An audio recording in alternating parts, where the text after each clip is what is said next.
Greetings Mavericks and new viewers.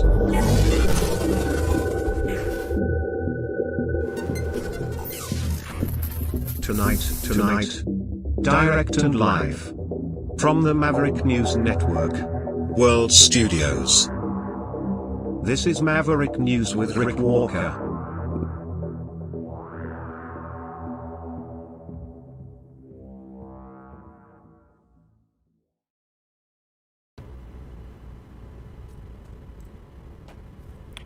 Fear. Some people are just downright afraid because of violence, coercion, protesters, threats, and they see what is being done in our country. It doesn't only worry them, they are fearful. Case in point, Khalistani protesters, Khalistani separatists who have been protesting in Canada with increasing frequency and intensity for years, really ramping things up since the 1980s. Tonight, we have body cam footage released, and we have it for you from Peel Regional Police from a Khalistani separatist protest November 3rd, which involved one of their police officers. We'll show you the footage. We'll get into the issue.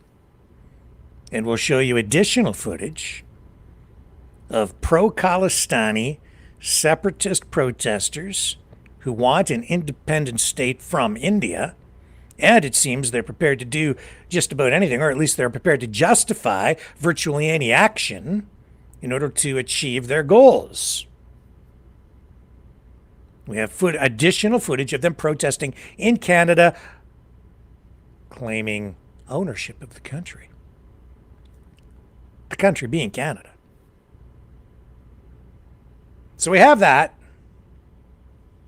And I have a personal note to add to that story as we dig into it, and I will explain when we address that. But there are other stories tonight as well. Stories about the new geopolitical reality, the new geopolitical nuclear reality, or is it a reality? We don't really know. Where Ukraine stands with this story about Ukraine possibly developing nuclear weapons. And Trump getting ready to nominate, says he will nominate RFK Jr. to a key health post in his administration. We'll tell you about that as well. And Infowars has been sold to the highest bidder. We'll tell you who. And Swifties. Oh, you may find them annoying. And in some ways I do too. But they are arriving en masse in the Big Smoke, Toronto, for the final performances in Canada, capping off the Taylor Swift Eras Tour. Bigger than Woodstock? Seems so. That's what we're being told. Yeah, 500,000 Khalistanians. Apparently, that's the number I heard. I don't know how that is possible. But that's the report that I saw today. And that in itself I find irritating. I'll tell you why when we come back on the other side of this.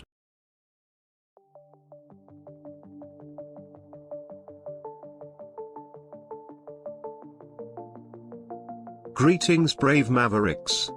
Our quest for truth continues. We go beyond fake news. Together we expose propaganda. Together we pull others out of rabbit holes. We are maverick thinkers. We are all unique individuals, defenders of individual rights and freedoms, credible, trusted, grounded in reality. Maverick News, Maverick News. Defending free speech, free speech. Donate at freedomreporters.com. Do it now. Tomorrow may be too late. Maverick News. The world is watching.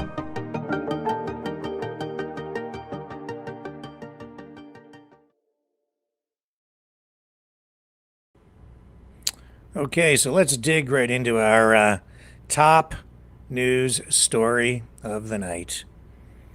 Khalistani separatists. The Khalistani separatist movement protests in the streets November 3rd.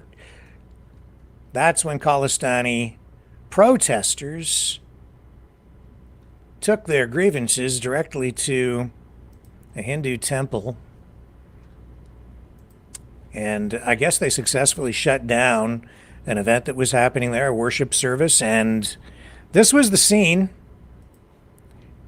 where it escalated to the point where people were literally being beaten with flagpoles by the protesters. And all of this has escalated into additional protests. These are the Khalistanis versus the Hindus. And it's honestly way out of control. Who's the terrorist? India! Who's the terrorist? India! Who's the terrorist? India! Who's the terrorist? India! Who's the terrorist? India! The Indian government. Now, I'll just scroll back here. So that was November 3rd. And then it escalated, got worse, and turned into... Let me show you what happened here with these flagpoles and the beating of the people. Here it is. We've shown you this before. Here it is again. Oh shit, oh shit, oh shit, oh shit, oh shit, oh shit, ouch, ouch, oh shit, oh shit, oh shit, oh shit, oh shit, oh shit, oh shit.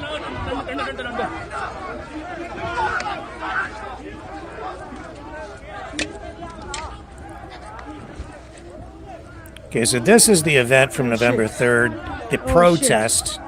Oh man. The pro-Khalistani separatist protesters also were holding up signs out on the street saying, "Kill Modi."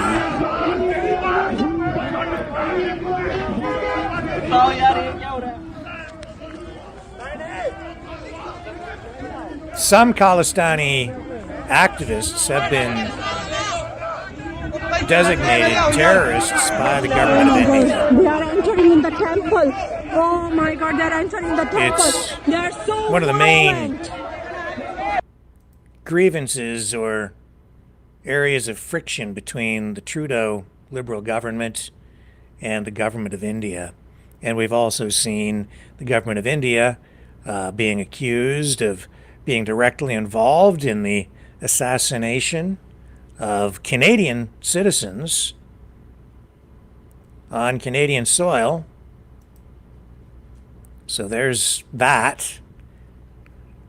Now, at that November, I've got other footage more recent than this, but I play that for you first to set the stage, to give you the background on what I'm about to show you now, which is this from Peel Regional Police. You see, one of their officers apparently was at one of these protests and is under investigation, I guess, internally for his conduct and his participation in the protest And there was body cam footage from an officer that has been released now by Peel Regional Police.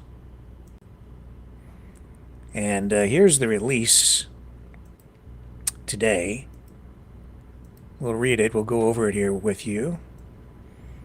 This is what Peel Regional Police had to have to say about their investigation into this and the involvement of their officers. So, it says here on Sunday, November 3rd, 2024, approximately 12 noon, officers responded to a trespassing complaint that arose out of a protest at the Hindu Sabha temple located at the Gore Road in Brampton.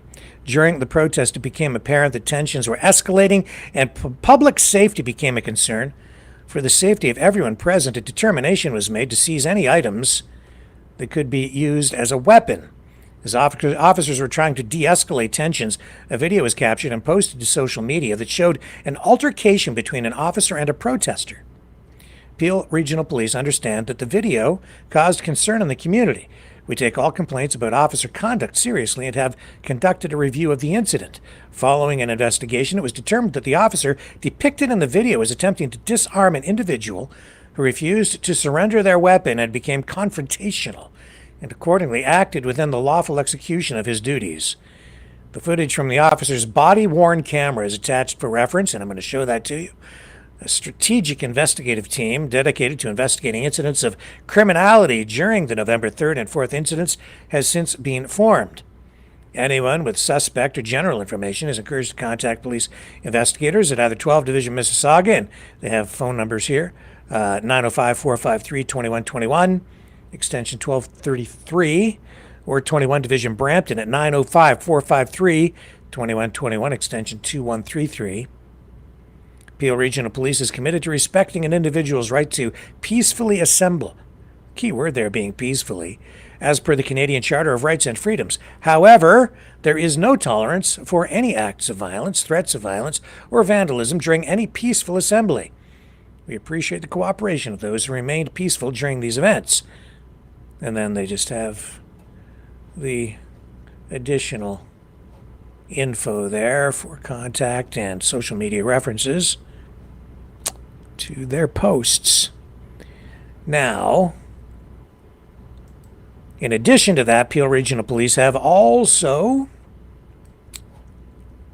posted this online, this video statement.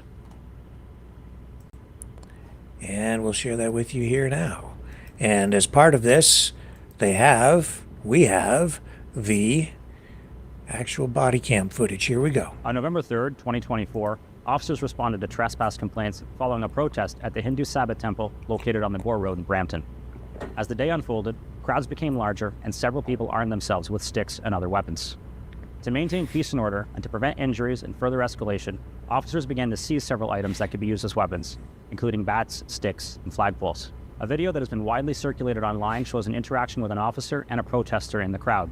We understand that the video has caused concern and criticism within our community.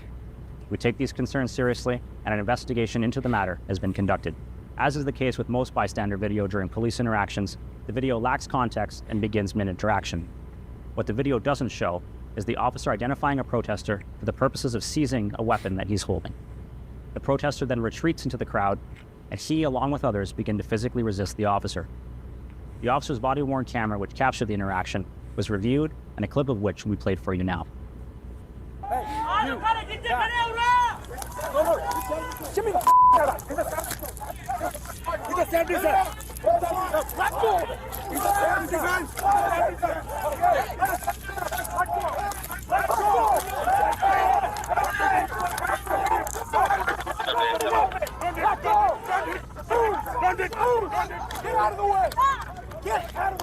As you can see, this was a compromising and volatile situation for our officers as they tried to seize a weapon from an individual who did not want to surrender it and became confrontational.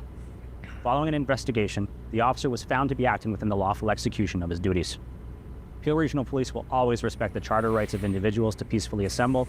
However, we will not tolerate any acts of violence, threats of violence, or criminality. A strategic investigative team has been created to investigate the events that occurred on November 3rd and November 4th, and investigators are working diligently to identify other suspects or persons of interest. Anyone with information is encouraged to contact them or can do so anonymously by contacting Crime Stoppers.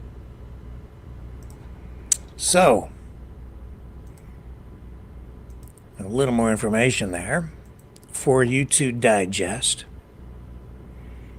But all of this is really escalating and getting worse and worse day by day in the streets. It's been like this for years, but it's really reaching a fever pitch to the point where we are now getting protesters.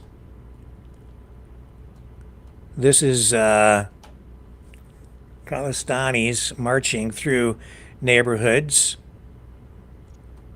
out in British Columbia. This is in Surrey, BC, where they are literally claiming ownership of Canada now.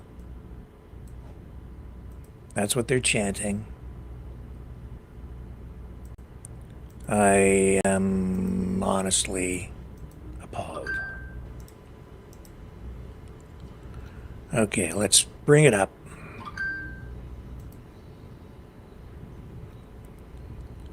Here we go.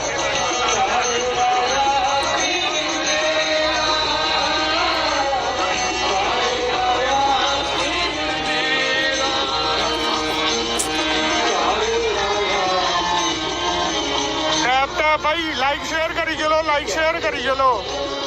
Share करी चलो please everybody like share tap everybody like share this is our country we are owner of Canada we are proud Canadian like share everybody like share I'm sharing. Hello Portia like share I don't know how many people are liking this is it. our country. Sorry, we are owner of this country. We are. He's the owner of the country. They're the owners of the country. Khalistani. This is our country. You are from Europe. We are owner of this country. Go back to Europe. Go back to England. Deport our England people. You go back to Europe. You are not Canadian. We are Canadian. This is our country. You are invaders. We are native Indian. You go back. Go back. You white people. Go back to your Europe. Go back to your England. We are owner of this country. You white people. This is our country.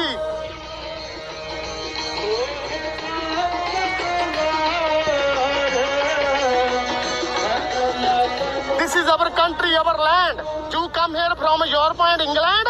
Go back. Go back, Simon, go back. You go back. You go back, white people. Go back, go back. This is our country, our land. You go back, England. White people, go back.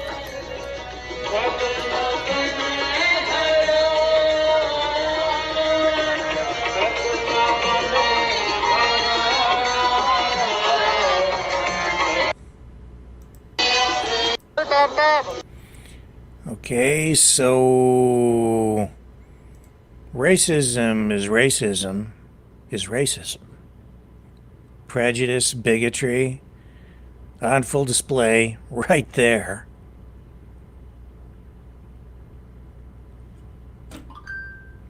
Go back to Jewrip. White people. Go back to England. It's their country. Or so he says, or so he thinks. That's not what Canada's about. That's not what Canada is about. He's not a proud Canadian. But this is where Trudeau's policies have taken us. This is where we're at. Intolerance. Doesn't matter what a person's skin color is. It doesn't matter what their culture is, their religion. Anybody can be a bigot. It's not exclusive to one skin color. It's multifaceted. Yeah, there's multicultural prejudice and bigotry on full display right there. And this whole situation with the Khalistanis. There's a lot of history there, and a lot of it is, steeped in violence. And there are very strong Canadian ties to the Khalistani separatist movement. The Khalistani separatist movement seeks to establish a sovereign state for Sikhs called Khalistan within the Punjab region of the Indian subcontinent. And as I say, there is a actual connection to activities in Canada, and violent activities at that. So the idea of Khalistan emerged in the 1930s as British rule in India was waning. And the first real call for Khalistan was made in 1940. So after India's partition in 1947, which split the Punjab region between India and Pakistan, many Sikhs felt marginalized, and that led to increased support for the idea of a separate Sikh homeland. So the proposed boundaries vary, but generally the people who want to establish a separate state, a separate Sikh country, the proposed boundaries vary, but generally they include the Indian state of Punjab. And some proponents also claim parts of Pakistan or Pakistani Punjab, and occasionally other areas like Haryana and Himachal Pradesh. So in the 1970s and 1980s, the movement gained significant momentum with the rise of a leader, Jarnail Singh, and I hope I pronounce his name correctly here, Bhindranwale, or Bhindranwale. I'm such an Anglophone, it's difficult for me to pronounce some of these names.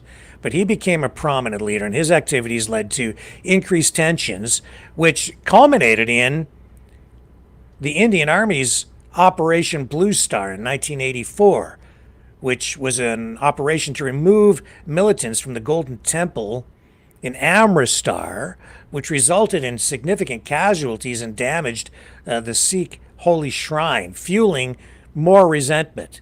And then there was the assassination of Indira Gandhi in retaliation. Gandhi was assassinated by her Sikh bodyguards in 1984. I remember that as a major story at the time, and that led to anti-Sikh riots. And then there was an insurgency in the 1980s. The movement turned violent, with several militant groups engaging in activities like bombings and assassinations, aiming for Khalistan's creation.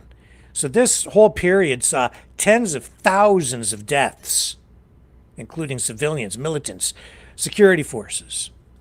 There were international incidents like the bombing of Air India Flight 182 in 1985. That was a major international story. It was perpetrated by Khalistani separatists. It remains one of the deadliest terrorist attacks in civil aviation history, and the bomb that was planted on that flight, we're told by investigators, the bomb was planted on the flight in Canada by people, Khalistani separatists, in Canada, within Canada.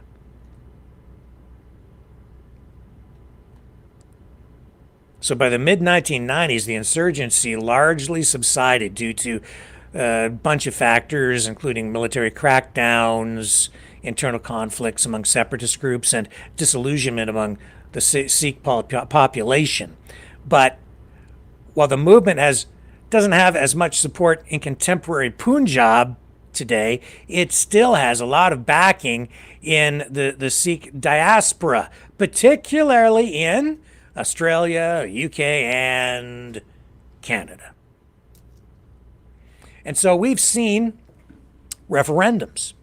Organizations like Sikhs for Justice have been conducting non-binding referendums for Khalistani independence within these countries, including Canada, where you have big Sikh Khalistani populations.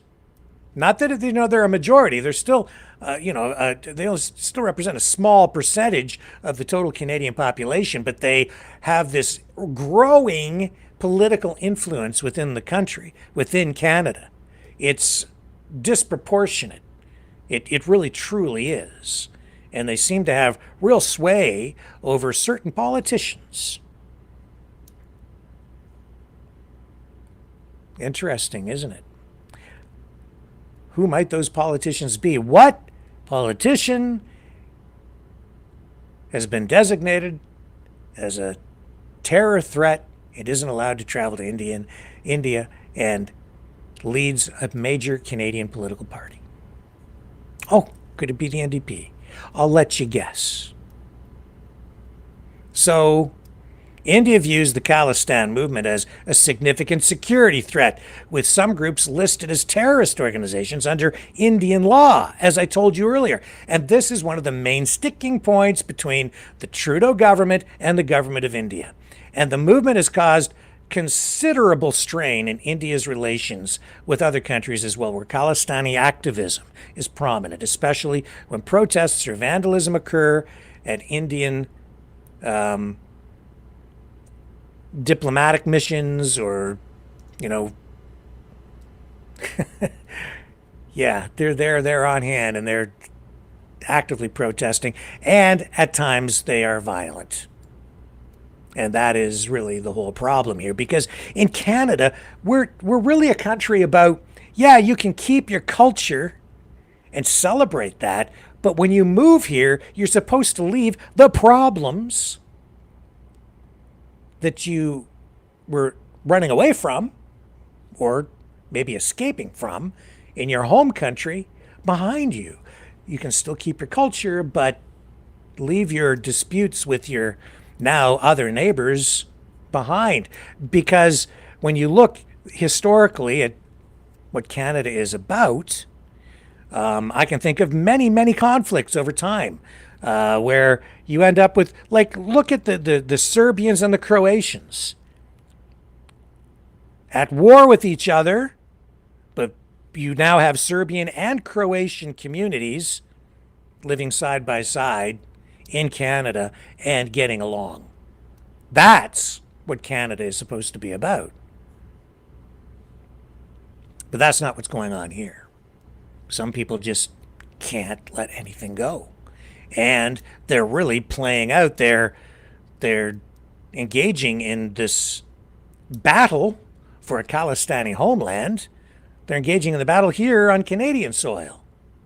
Now, I told you that I had a personal story or experience to share with you, and indeed I do. If you go back about 2 years ago, we had someone who was prepared to contribute editorially to Maverick News, and this person was from India.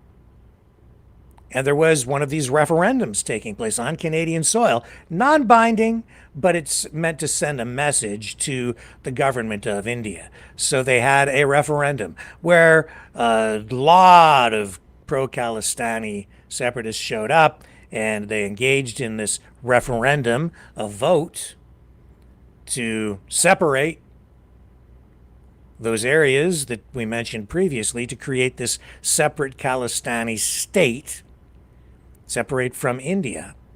And we had someone there, shooting video, even they did go live, and we carried some of it, I think, at the time. We may have carried some of it. Anyway, maybe we didn't. I don't think, actually, no, we didn't. We didn't run it here. But the person did live stream some stuff. But then footage that was shot specifically for in Maverick News. See, I have to jog my memory about the exact details of what happened. But the footage was sent in, and I was editing the material, getting it ready to run. And the person contributing was so fearful for his safety that he asked that we not run the footage. I honored that request because at the time he was literally fearful for, severe possible repercussions if his report were to run publicly. He just wasn't prepared for it, and given the nature of the situation, I honored that. I did report myself on what was happening at that event and that referendum. I used some footage, but without referencing the person who was going to be a Maverick News contributor. And that was the last contact that we've had with that person with regard to, contributing editorially to our operation here. And that's all because of the violent nature of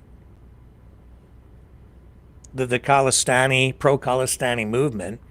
And he was very, very fearful at the time.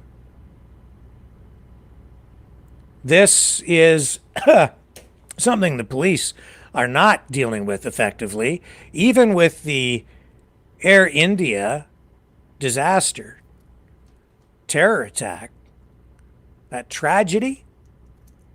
There was a Canadian connection, and Canada did not deal with that adequately at the time.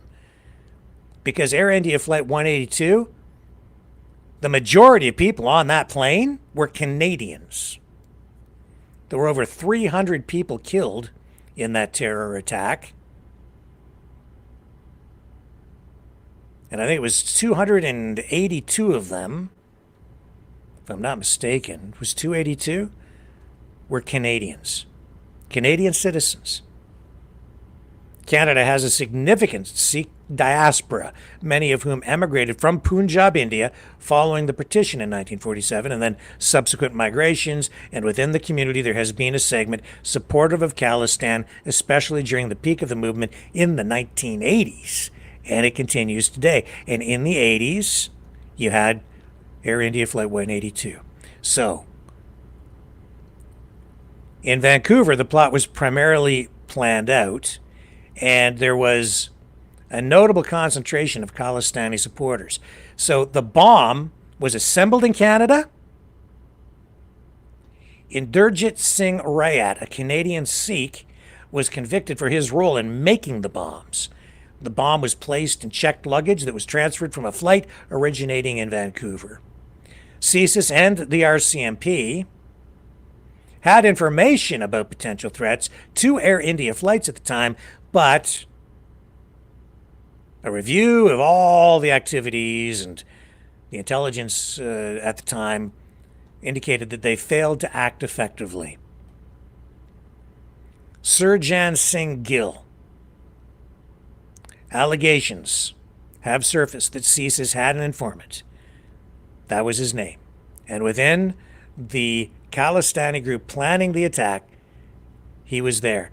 But he was pulled out before the bombing, possibly to avoid compromising his position due to internal bureaucratic issues. And there were reports and warnings about the bombing plot, but they were not adequately followed up on, according to a review, and that all led to what was later described as a series of intelligence and security lapses. So after the bombing, several individuals were arrested in Canada, but only Inderjit Singh Rayat was convicted in relation to the Air India bombing, pleading guilty to manslaughter. Other key suspects like Talwinder Singh Parmar, believed to be the mastermind, were acquitted or not charged due to lack of evidence or witness issues. And the Canadian government eventually commissioned an inquiry, as I say, led by Justice John Major, which detailed systemic failures in intelligence sharing, in security measures, and the investigation process. And all that led to charges, or rather changes, in Canadian security protocols. But as you can see, Canadian government, police services still having trouble dealing with this. So despite the worst terrorist attack in Canadian history, public awareness about the Air India bombing has been, it's still low. A lot of people just aren't even aware. They just don't know. Canadians are sleepwalking through their time, not really aware. It's because the quality of life here has been so good for so long, people feel like they just don't need to pay attention, I think. And we outsource our security. We outsource our personal responsibility to our public officials, even to our police. And we've just not been holding certain public officials accountable because we just are not paying enough attention. As a result, we're getting this. Thank you, Justin Trudeau.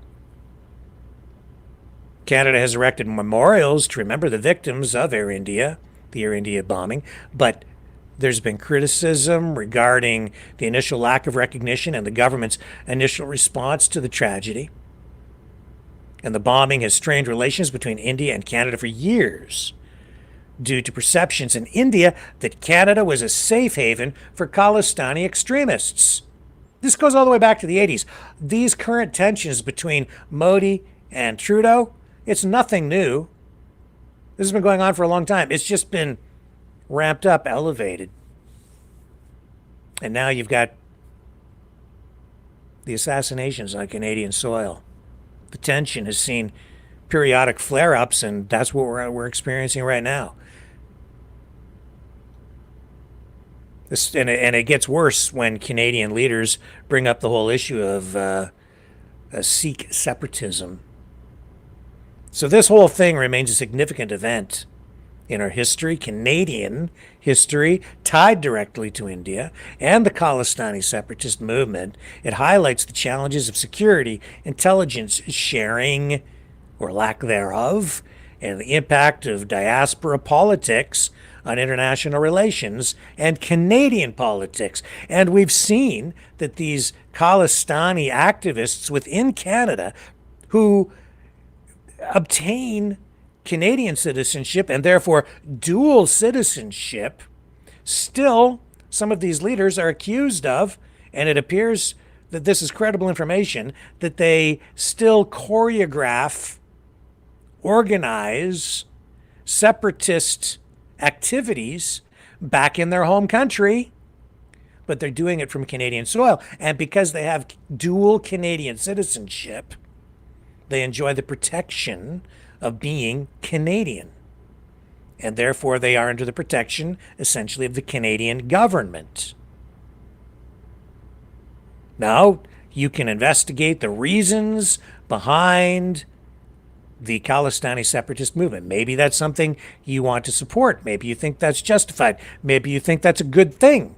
Maybe you don't. Maybe you view it entirely differently. I'll tell you this, though. What's going on within Canada is unacceptable, as you heard from police. This violence, no place for it here. These ramped up, escalating protests about Khalistani separatism, in my view, and I'm editorializing, you want to have these protests, take it back to India. This is not the place. You want to protest, you want to attack a Hindu temple? No place for that. Unacceptable. That's not Canada. That's not Canadian. You want to express your view? Fine. You want to get violent? Unacceptable. You want to protest? Fine. But you want to protest somebody else's faith and do it in a way that's confrontational and take that right into their place of worship, unacceptable. And police, they need to be doing a more effective job of upholding the rule of law within Canada. That's all they need to do, is they just need to enforce the law and enforce it equally, with an even hand, with blinders on when it comes to the backgrounds of anybody.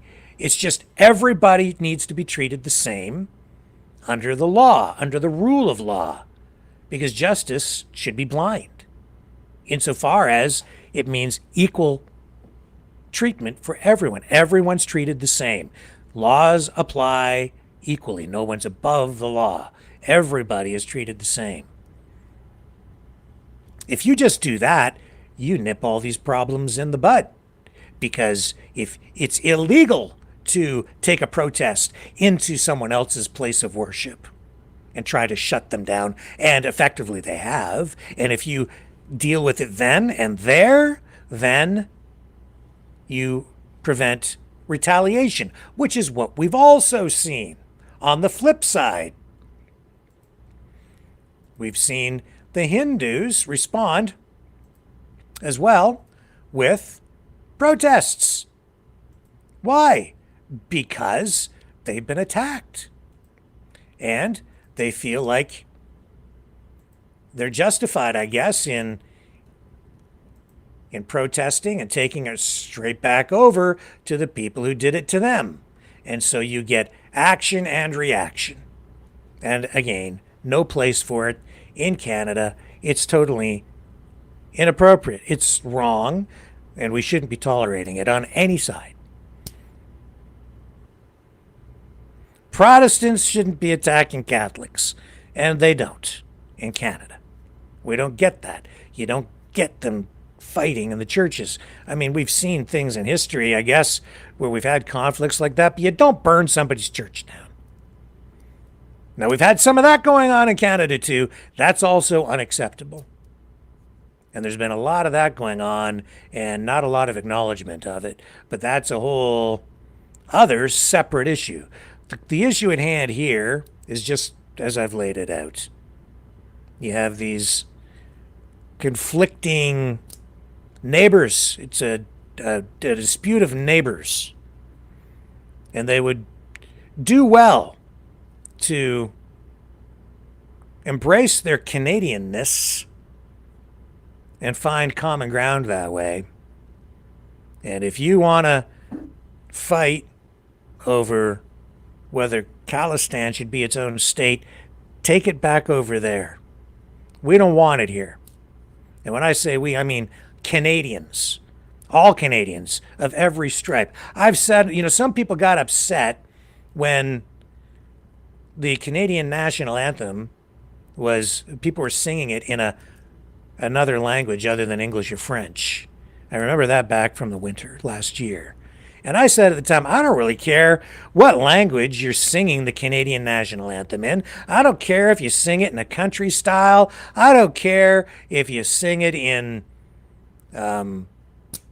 pick your language. It doesn't matter to me.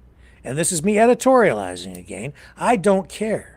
As long as you're singing that national anthem and singing it respectfully and singing it from the heart, then you're my kind of people. Don't care about your skin color. I don't care about your religion. I don't care about any of that. You can sing it in any language you want, as long as you're singing the Canadian national anthem and embracing your love of country. That's what it's all about. But if you're out in the streets getting violent, trying to shut other people up or shut other people down, you don't believe in freedom. You don't believe in free speech. You don't believe in freedom of religion. You don't believe in freedom of assembly. You only want things the way you want them. You want things your way or the highway. You don't want to make room for anybody else. Anybody with an opposing point of view, you just want to shut them up, and you're willing to beat the crap out of them, or maybe even worse, in order to shut them up. And that's unacceptable. The rule of law has to apply. It's time, it's high time, it's past time that our public officials, our police, went out there, did their job properly, and enforced the law, upheld the rule of law, and did so with an even hand across the board to everyone. Period. End of story.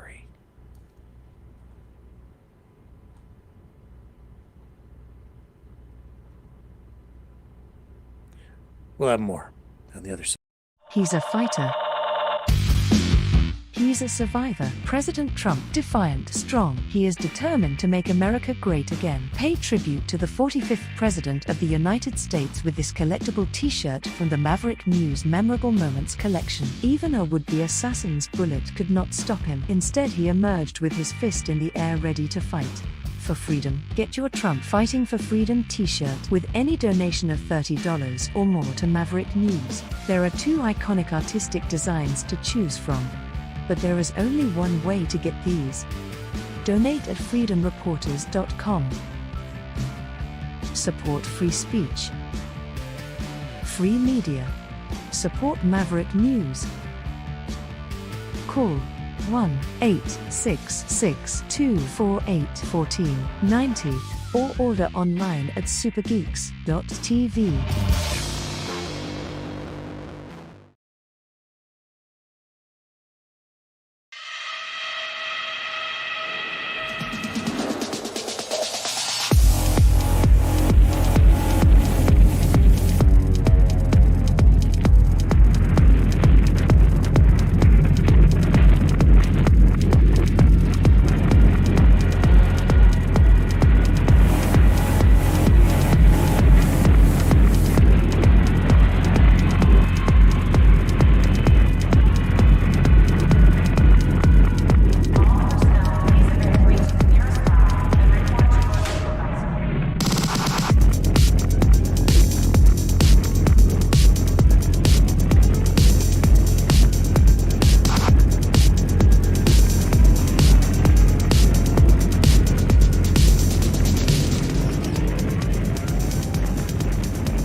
Maverick News.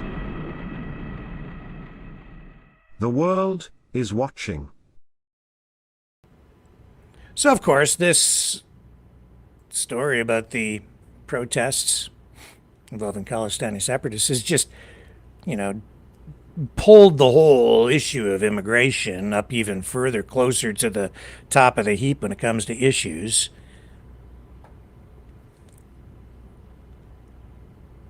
And the success of Donald Trump electorally in the United States has put immigration maybe at the very top. Because you have his new border czar, Tom Homan, talking about deportations on a massive scale, like something we've never seen before. I don't know how that's going to play out. I don't know how you do it, because it's like trying to unscramble an egg. But something's going to happen. And because of all that, we've seen warnings from public officials and within Canada saying they're prepared for now a flood of immigration from the U.S. coming into Canada. People, they're expecting a huge wave of people coming north toward the border. Homan saying he's worried about people coming the other way. He says the Canadian border represents a severe security vulnerability for the United States. Canadian officials with the RCMP just this week have indicated that they're worried about a surge of immigration because of people who are in the United States illegally,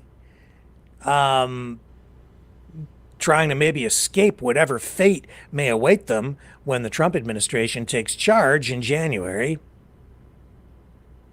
And all this against the backdrop of the Trudeau government saying that they're going to roll back immigration numbers. Trudeau said that he's going to reduce their immigration target by 100,000 in the coming year and taper it back in subsequent years. A lot of people very skeptical of that, especially when you consider that the Trudeau government has actually exceeded every year since, I think, being in office, his immigration cap of, approximately 500,000 a year. And it's been exceeding that. I think in the 1 year we hit almost 1 million in a country of only about 40 million people, and the population is growing, and that is because of immigration, not for any other reason. So the country is being transformed fundamentally. It truly is, right at the core, and that is because of immigration. So the demographics are shifting. The face of Canada is certainly changing. A lot of people are worried about that, concerned about it. And case in point, this former Canada Border Security Agency officer says Canada is simply not prepared to deal with the inadequately equipped. The border guards, the services we have there on the border are not adequate to deal with what he thinks is about to come. Here's an interview taken from CBC. What we've been hearing from our government, especially recently, but what we've been listening to for the last decade, frankly, is quite misleading. We don't have a border patrol. We don't have the number of officers needed to adequately enforce our customs and our immigration laws at the borders, let alone in our communities. We're about to experience a tsunami of people who are living illegally in the United States seeking asylum in Canada, and we do not have the capacity, and it's going to bring organized crime with it too. So we'll see. Oh, Canada. What awaits us? You think things are bad now? Man. So that's the fallout from Trump's announcement that he's going to have Tom Homan take on the role of border czar. I think he's going to be a little bit more aggressive than Kamala Harris was. I think you're going to see a totally different result, too. Trump still marching forward with appointments that in many respects are causing his political opponents to melt right down, because it's pretty clear that a lot of these people he's putting into power, into positions of power and influence within his administration, are clearly there to kind of go after his political opponents. And that includes the government, the Department of Government Efficiency, DOGE. And he's also, here's the headlines we're making over here on CBS, just to show you what to know about Trump's Department of Government Efficiency, led by Elon Musk and Vivek Ramaswamy. I took note of this the other day. I hadn't really thought about it much until just a couple of days ago. DOGE, Department of Government Efficiency. That's interesting. Dogecoin. DOGE. Oh, it's no accident. It feeds right into the whole meme culture and has increased curiosity in what the Department of Government Efficiency is going to be about. Dogecoin, Elon Musk. Elon Musk owns a heap of Dogecoin. You may recall that he kind of got in early on it. It was viewed as kind of like this garbage cryptocurrency that really wasn't worth much. Nobody really wanted it. It didn't have much traction, but then Elon Musk started to buy it, and in a very public way, and suddenly it surged in value. Well, now you might want to take note of this, folks. Here, I'm going to show you what the value of Dogecoin has done in the past month. Here it is here. Okay? This is 1 month of Dogecoin. So, a month ago, it was at 16 cents.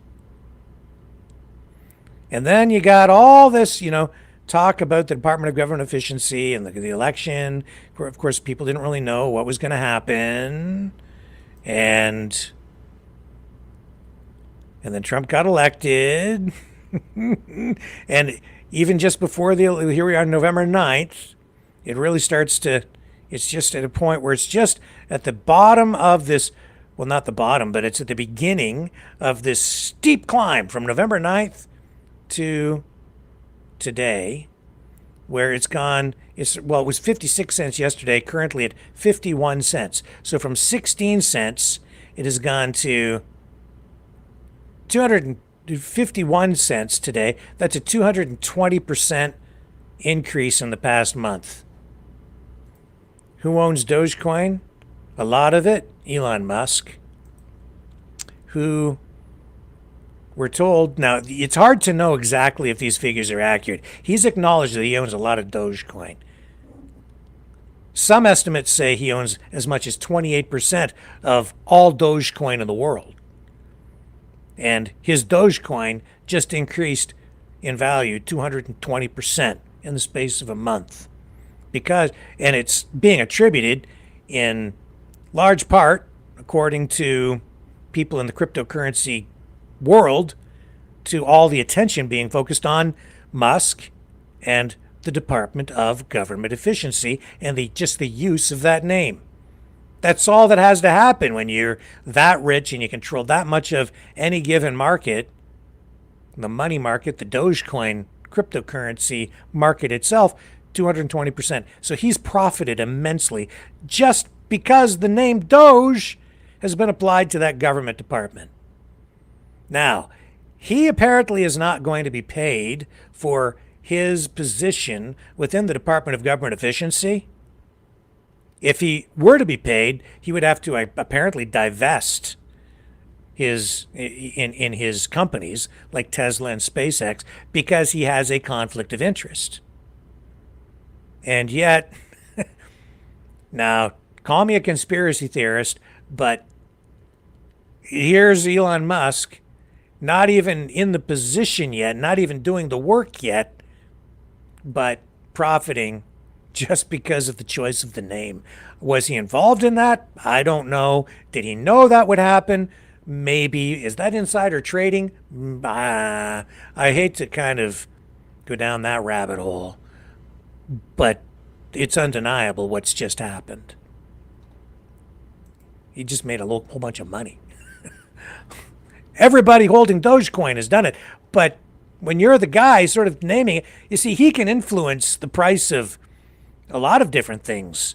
Tesla stock, SpaceX stock, the stocks of competing companies, the value of Dogecoin, just by making a public statement, just because people hang on his every word. And they know that what he says will have an influence, so they monitor what he says, and then they trade accordingly. They watch what he does. So he has the ability, when you're at that level, you can manipulate markets just by saying something. Or by naming a government department after the very cryptocurrency that you are really, you hold over a quarter of all of it in the world? Just saying.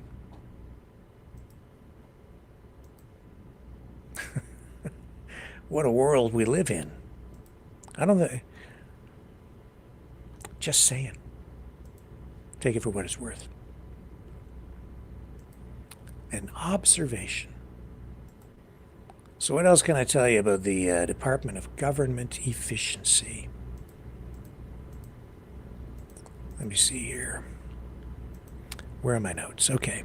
So Trump, of course, is hoping to use Doge to reduce wasteful federal government spending.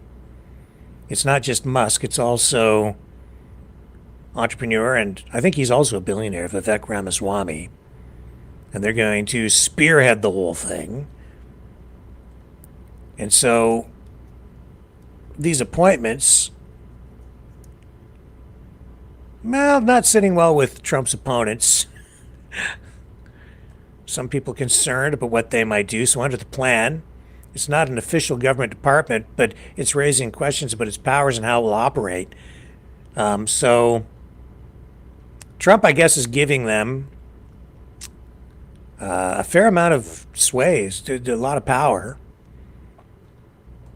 And some people are wondering, though, if how realistic this whole thing is, because we're hearing that these two guys have announced that they might find as much as $2 trillion in savings, almost 1/3 of the entire federal government's $6.7 trillion budget. That's how much the U.S. government spends every year. 2/3 of that spending is apparently mandatory, but because it's spent on things like Social Security and Medicare, and then the rest is discretionary, and most of that is made up by defense spending. So is that even a doable thing? Can you find that much government waste? Wow.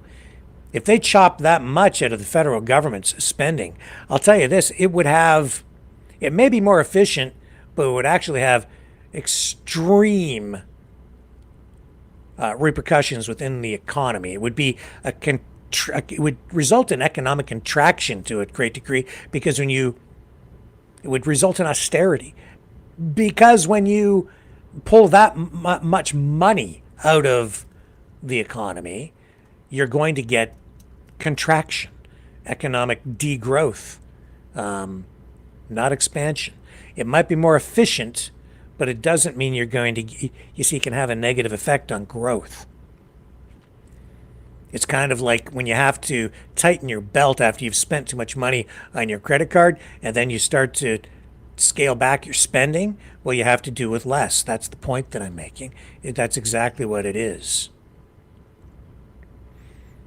And he says that Trump is saying, though, that DOGE is more than just reducing spending. It's about also slashing excess regulations to cut wasteful expenditures and restructure federal agencies. So you can increase efficiencies, not just by cutting spending. So we'll see how it plays out. And Trump says that the work being done by Musk and Ramaswamy has to conclude no later than July 4th, 2026, or by the 250th anniversary of the Declaration of Independence. A lot of patriotism I'm noting in what Trump is doing. He's also planning a big equivalent of like a World's Fair to celebrate America. I think in 2 years' time. I have to review that, but he's got some big shindig planned where it's going to be like all red, white, and blue stars and stripes, and a big celebration of American heritage and history. It's coming up in a couple of years. So, as much as DOGE isn't a real government department yet, I think Trump is going to give it official status, or at least try to, but it's going to need to go through kind of an approval process in order to get it to that point. So we're keeping a close eye on this, but Musk not being paid. Not sure about Ramaswamy.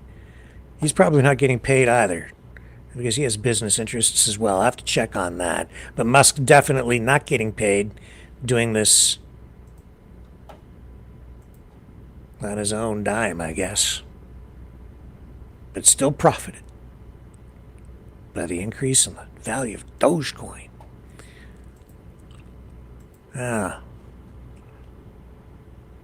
That's what happens when you have that kind of cash. A lot of cash on the line today at the Infowars bankruptcy auction. And I'll tell you, this I think took some people by surprise. I don't know if anybody's been following this, but Infowars has been sold. The Onion, the satirical news company that was involved in like the ongoing spoof of Alex Jones, won the bankruptcy auction today to take control over the Infowars empire.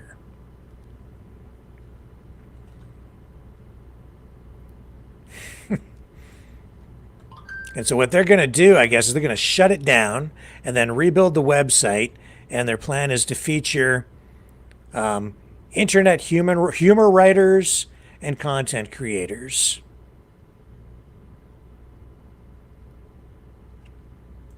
And we are told that the Infowars website tonight has been shut down. And here I'll show you that is the case. If you go to Infowars.com right now, this is what you'll see. That's it. That's Infowars tonight. And why? That's because of the decision, the court decision, that awarded the families of the Sandy Hook victims, I think it was like $1.5 billion in total. And so all of this, of course, has been playing out, and it ended today with this auction. Now, prior to everything being sold off, Alex Jones was active on Infowars. And I don't have the clip that I was looking for, actually. Or maybe I do. No, I don't. Where are you, Alex? Not where I want you to be. All right, well, he was on with Steve Bannon. I have that one. So I'll run that for you. This was the a little bit from the final hours on Infowars today. And federal government officials, I guess, were right in the building and literally were there to shut the whole operation down. Here's Bannon with Alex Jones. They want to destroy you. They want to destroy the folks at Infowars. They want to take down one of the great brands. And it's, I don't understand. The Onion is the front group that bought it with backing from other sources. But the Onion is going to turn it into a parody site, thinking they can mock us. So they're going to, make fake news and the vitamin supplements that you sell, Alex, and other people sell. They think they're going to be really funny. Let's show how funny it is. Walk in the control room, put the frickin' camera up in their face, and let's get a name, rank, and serial number. Imperial troops going to come in there and think they're going to jackboot what's going on. Let's see the jackboot. Let's see the polish on the jackboot. Let's see the heel of the jackboot. They're nothing but Gestapo. This is the administrative state and the deep state's Gestapo. So they want to do it. Put the frickin' camera on them. Let's get their names. Let's get their ranks. Let's put their photos all over the place. They're going to be tough guys. You're going to see they're not so tough. Absolutely. As you said, the hunted were now becoming the hunted. Can you repeat what you said in New York 2 days ago, Boris? The hunted are now become the hunters, and you're a hunter. You're a carnivore. So these guys are so tough. They're all a bunch of pencil necks. Your staff should put the camera on there and say, hey, can I have your name? Can I have give me your social security number, right? Let's do it. If they're gonna shut down Infowars, make them shut down Infowars. You should stay up to the exact moment they pull the plug. And once you pull the plug, you go up the road and you start the Alex Jones show. But this is a historic moment. For many years, you were really the only platform out there that were delivering this information. By the way, and make sure people understand this. The American people voted on their form of democracy on Tuesday in the real form of democracy that we represent for this constitutional republic. And guess what? We won and they lost. The jackboots are in your control room right now, got blown out by the American people. The American people do not support this. They do not support this. They do not support these Gestapo tactics of trying to shut down news sites. And so let's force them to shut it down. Force them to shut it. Force them to pull the frickin' plug on it and pull the frickin' plug on global TV. The only way this is going to stop is when you stop it. It's not going to be, you're not going to stop it by being nice. You're not going to stop it by just rolling over. The only way it's going to stop is you must stop it. And you can stop it right now. Have your team walk in there and say, pull the frickin' plug. We're going to be on national. The last photo you show is those guys pulling the plug on Infowars and Alex Jones. Let the whole world see it. Okay, so that's the way that went down. And we've got more going down on the other side.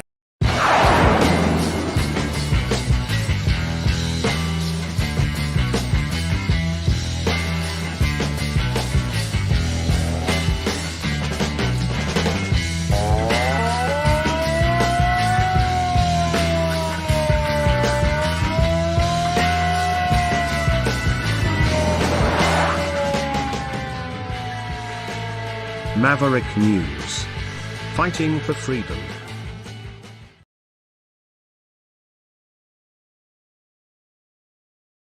He's a fighter.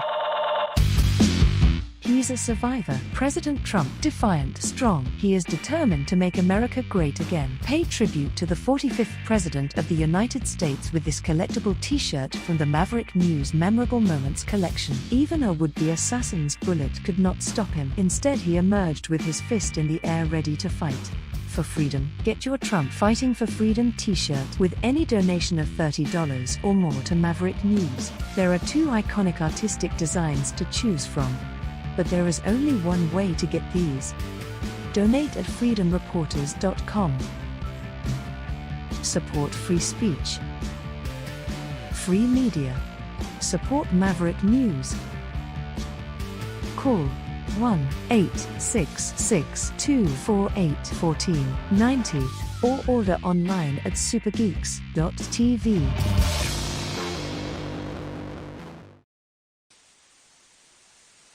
You know, someone very profoundly once said many years ago that if fascism ever comes to America, it'll come in the name of liberalism.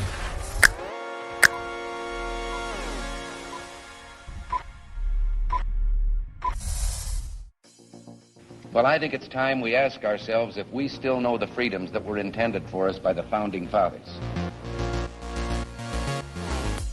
If we lose freedom here, there's no place to escape to. This is the last stand on Earth. The entire world is watching. Every dictator, every crazy dictator in the world is watching.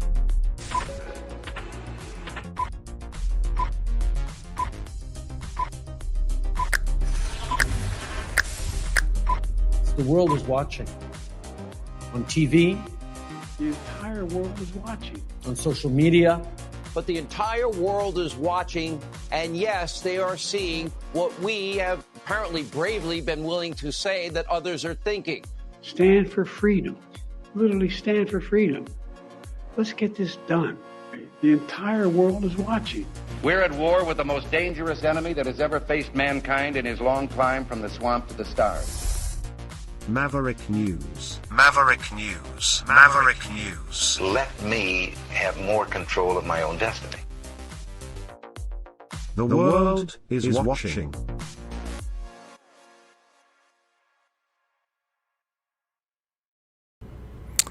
Okay, and I was going to say as well, and I'm going to say it now, you haven't seen the last of Alex Jones. As much as Infowars might have been sold today, it's not really sold because you can't sell Alex Jones. He's still his own person. Alex Jones is, for the most part, Infowars. Oh, yeah. So it is what it is. Somehow, some way, he will continue to have a voice out there. And indeed, we have an update on that story that I'm going to share with you in just a moment. But this is Alex Jones this is what he had to say as they were actually in the process of shutting down the facility today, as I understand it. Ladies and gentlemen, it is 7:50 right now. I'm about to upload this to X. I just got word 15 minutes ago that my lawyers and folks met with the U.S. trustee over our bankruptcy this morning, and they said they're shutting us down even without a court order this morning. The Connecticut Democrats with the Onion newspaper bought us. They asked, did they outbid? They said, well, it was competitive. So they changed all the bidding rules, made it secret 2 days ago. I had a bad feeling. I told you that. And just like they tried to shut us down back in late May without a court order, they're supposed to have a court order. There's going to be injunctions filed. I'm about to go live out of Harrison's American Journal studio. I don't know what's going to happen, but I'm going to be here until they come in here and turn the lights off. I'm going to say, where's your court order? So this is all going down right now. They want to silence the American people, but we're not going to be silenced. Be sure and follow me at the Alex Jones Network at AJN Live on X right now. They're filed in court to take real Alex Jones away. That's totally unconstitutional. The judge already said no, so they filed in other courts. So the live feed going up by the time you see this at AJN Live and at Real Alex Jones right now. Share this everywhere. This is a total attack on free speech. The deep state is completely out of control. The private security hasn't even been told all this yet. They tried to tell them last time, the other U.S. trustee, to shut us down on the court order. These folks said no. So this is all happening right now. This is the tyranny of the New World Order, desperate to silence the American people. The mandate of Trump against all the lawfare, they don't care. So the system still thinks it's in charge. I'm going live right now from what probably will be the last transmission from this building. God bless you all for your support. Please support our sponsors so we get funds to stay on the air at the Alex Jones Network, thealexjonestore.com. Take action. I need your support. Infowars is really the detonator for this whole global movement that's happening. Your support did that. You're the reason it's happening. You are the resistance. God bless and good luck. Which resistance? I'm not sure, but there it is. Now, as I say, that's not the end of the story. And what I'm about to show you, even though this is the most recent information that is available, it indicates this is not the end of the story either, I guarantee you.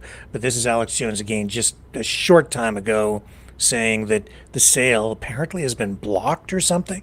So, well, we will see. We'll see. The saga continues, and here's the latest. So here we are in the Infowars studios on November 14th, 2024. It is 6:19. And I've just been down the road at the Alex Jones Network studios that were built as backups. And this is the facility we've been in for 16 years. Now, I have major breaking news for everyone.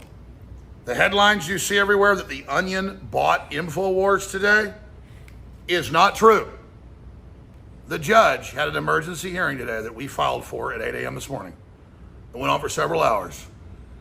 He was extremely upset, the federal judge, Chris Lopez, and said this is not a real auction.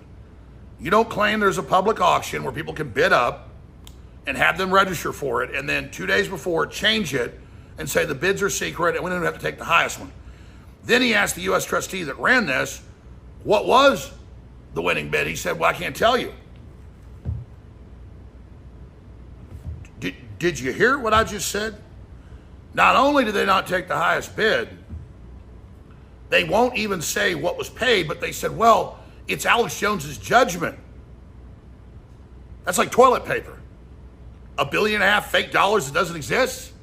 You're gonna get $1 billion out of this piece of paper?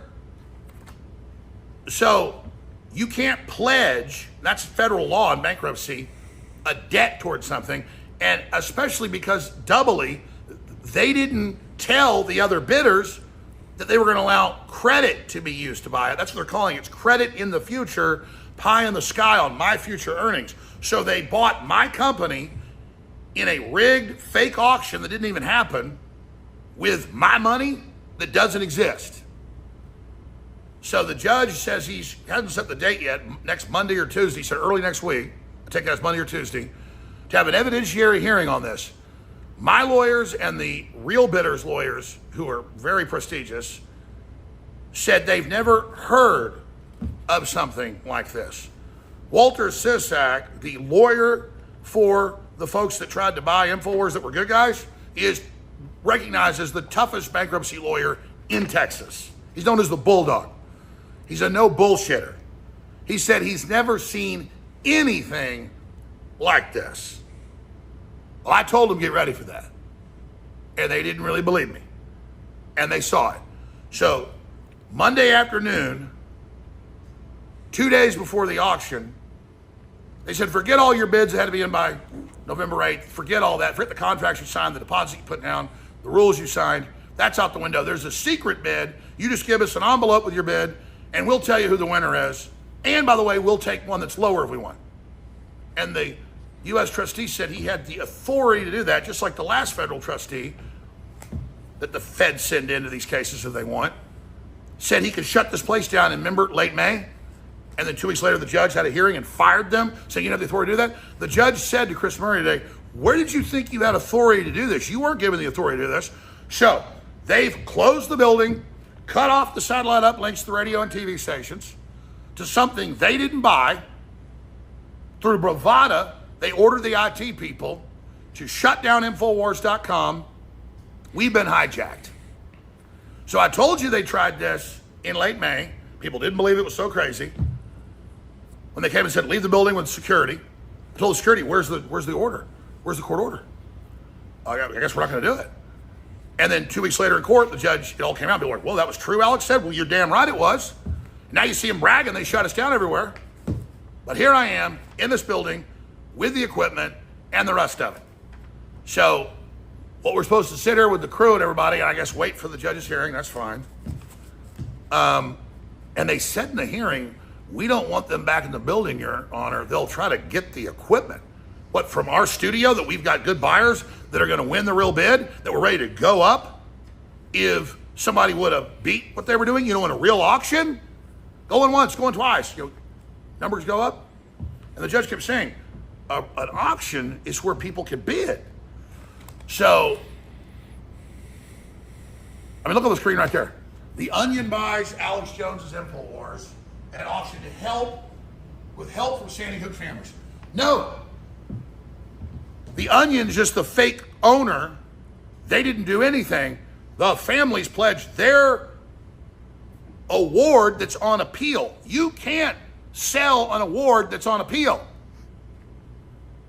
That's like if I said I was going to buy a house with Confederate notes from the Civil War. They're worthless. Or Zimbabwean notes. Or Weimar Republic notes. And they would not tell the judge, even though the U.S. trustee has told the news and told me this morning that it was future money of mine that doesn't exist, pie in the sky, that was going to buy this company. For the families. I didn't do anything to those people. Barely ever even talked about them. Didn't create the story. It didn't happen. Covered people not believing it a few times. Then they had PR firms claim I was attacking them years later. This is 12 years ago. And raised money off me in PR for anti-free speech, anti-gun initiatives. And then had me defaulted by judges and found guilty and had show trials produced by HBO. The greatest show trials ever in history, mainline lawyers say.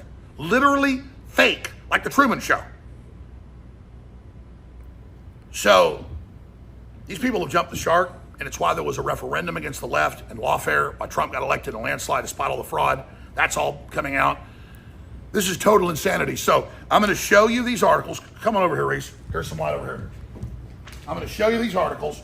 These are the ones you go read. And my folks were at the hearing. They listened to it. I got a transcript of the hearing. Judge in Alex Jones' bankruptcy case orders hearing over Infowars sell to the Onion. No, he said, nope, he's not certifying it. Doesn't look like a real deal to him. The word is bare minimum. He's going to order a real auction. Infowars will be turned back on sometime next week. I will still be the owner under law, like he did the last time they tried to hijack it with another U.S. trustee who we removed. And then this will go forward. And then in January or so, I would guess, 2 months from now, there'll be another auction, and then it can be reality-based. But I go on with my appeals, and it'll be on them. We're sure to win the Texas Supreme Court. Connecticut probably won't, but the Supreme Court there, and we get there. But it doesn't matter. America's awake. The truth's coming out. So I'm going to say it again. The judge blocked the sale today. The judge says he doesn't believe it was a real auction. Now, you notice you're not seeing that in the news. Some of the law sites have it. But you go do your research, all you out there celebrating like idiots. If the judge certifies this, it's just another dark day for people's rights, because you shouldn't say there's an auction. It really isn't an auction. Where, you're supposed to have cash. That's the rule. Sorry, changing it. We can take less bids. Oh, and by the way, it could just be made up. Their judgment. Like that's money in the bank. That's like people that buy into Ponzi schemes. I didn't set the Ponzi scheme with $1 billion judgment on me claiming I had all this money. I was negative at the time of those trials. Negative money. Never had more than $10 million in the bank. That was backup for the company. I mean, you think my 4-bedroom house, and my Dodge Charger is going to, I'm not even into fancy stuff. My dad, almost 20 years ago, bought me this Rolex for $4,000 as a birthday present because I bought him a tag. Now it's worth a lot. I didn't know 20 years ago I was getting the coolest watch because it wasn't the coolest watch then. Kind of like I didn't know when I lived in Austin and everything became the coolest place and Joe Rogan moved in down the street. It's insane. And support us at GalaxyStore.com. It takes money to fight these people. Get great products there, t-shirts, great supplements. Make a legal donation at fightforalex.com. But whatever you do, just follow me on X at Real Alex Jones and at the new network site at AJN Live. And just do yourselves a favor and don't believe me. Go read it all for yourself, okay? Now, there's a weird court rule that I have a transcript from the hearing, but the judges don't like it if it isn't an official one to read it yet. But AP is allowed to, and others, you can go read the quotes in here from the judge. But you got to read like 5 articles to find a whole bunch of the stuff. And they try to skew it against me, but they still admit the judge didn't think it was transparent. How could they do this? Doesn't sound like a real auction to him. No, he's not, certifying the sale. Just like a month ago, they said they own my name. The judge said that violates the 13th Amendment against slavery. So they pulled that back, and they admit that in the articles. So these people think I'm so hated that they can set precedent, do whatever they want to everybody on me. Just like Trump always says, they're not trying to get me, they're not trying to get him, they're trying to get through us to get to you. So I'll see you at Real Alex Jones on X. And starting at 11 a.m. tomorrow, we'll be back on air. We'll get Harrison and Owen, all them back on next week. We're just dialing stuff into the studio because it hasn't really been used for live stuff yet. We've got a bigger studio that's almost done there. And a lot of other backups as well. I don't own the Alex Jones Network, so good luck with them trying to shut that down. And there's a lot of other stuff happening, but major lawsuits are getting filed on this. I've already been told. And so to the folks out there, I know the Justice Department's involved. They tell you they're going to protect you. They're all in a lot of trouble. Okay? And so the worm's turned. And so you guys don't have a free hand anymore. All right. God bless you all. Thanks for your support. The saga continues on. Free speech is more valuable than ever. So realize that my fight is your fight, and they're trying to shut me down because they want to be able to shut you down. We have an existential threat to our freedoms, but humanity's waking up. We've turned the tide. We have the initiative. And so understand your very future does hang in the balance, but humanity's waking up. So God bless, and thank you again. Well, I've never owned a Rolex, and I've never owned, the coolest home in town just down the street from Joe Rogan, and I've never owned a Rolls Royce like Alex Jones has. But if you'd like to support the program, I would be most appreciative if you would donate here so that I could at least just pay the bills.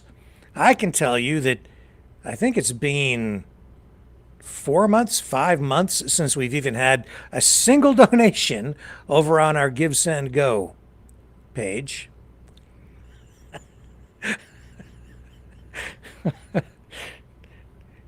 Yeah, and I don't have a Rolex. Okay, so what can I say? I would just be very appreciative of anyone who donates at freedomreporters.com. I'd really like to be able to pay the bills. And anyone that donates $10 or more, I will send you the 10-song Freedom Free Dog album collection. I'll send you that as a download to say thank you. I really will. And if you donate $30 or more, I will send you a t-shirt, a Maverick News t-shirt, in any color you want as long as it's black. Just tell me what size you need. I'll send it out. I did send one out today. I hope it gets there. There is supposed to be a postal strike. There's a postal strike looming, so that could affect deliverability. I just have to forewarn you. I was told at the post office today that there could be a strike happening as early as tomorrow. But I'll still send it out. It'll get there eventually. I'm not so sure there is actually going to be a strike. I don't get the sense that they're quite there yet. FreedomReporters.com. If you donate at MaverickDonations.com, that's the Give, Send, Go. Now, we haven't had a donation over there in months. But that's okay. I'm not complaining. I appreciate the support that we have had from people. Thank you, thank you, thank you, thank you, thank you, thank you, thank you. And yeah, I mean, I've got these polo shirts too. They're quite nice. High quality, not junk. And $45 or more, and I'll send you one of these with the embroidered logo on it. We have hoodies as well, $60 or more, and I'll send you a hoodie. We have those. Now, the Trump Fight t-shirts, we do not have any extra large left. So if you want one of those, don't have extra large. Last one of those went out. So just letting you know.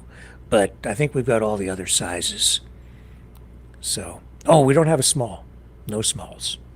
No smalls, no extra large, but we've got medium, large, double extra large. I think we have triple extra large Trump Fight t-shirts. Anyway, we've got the other ones. And the Fight for Freedom t-shirts, we have those. Maverick News t-shirts. So we've got stuff to send out as a thank you for anybody who does donate. And thank you in advance, because it really does cost a lot to run this thing. And I've been trying to hack and slash and develop my own MOGI, Maverick Office of, it should be the DOME, the Department of Maverick Efficiency. There you go. We don't have a cryptocurrency to go with it, though, but we're engaged in DOME activity, the Department of Maverick Efficiency, and I have cut expenses considerably. Not the least of which was switching the live streaming platform, which, because they jacked up the price over on the StreamYard thing by like 80-some%. I escaped that by the skin of my teeth. Man, that was a giant leap forward in pricing for StreamYard. Don't go there. Way too expensive now. Prohibitively so. So yeah, lots going on. Alex Jones. Yeah. He was flying high there for quite a while. He literally he had a Rolls Royce, Rolex, all the trappings, man. And we haven't heard the last of Alex Jones, I guarantee it. So, as much as they're in there trying to shut him down, and the whole story weird or what? Weird, bought by, like, if what he's saying is accurate, sealed bid auction, converted to a sealed bid auction from what was supposed to be a straight up auction at the last minute. Then the winning bid, apparently, supposedly coming from The Onion, which is just the front company for people who supposedly were backing it up with funds that he claims is actually the families that were awarded the $1.5 billion, which he says he doesn't have. So they're saying that he's claiming that they are backing up the sale with money that's supposed to come from the settlement that he doesn't have to begin with. So how the hell are they supposed to buy that? What a mess. It is definitely political, okay? But it's political on all sides. And it's just a circus. It's a circus, but entertaining is just about anything I've ever experienced.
Maverick News. The world is watching.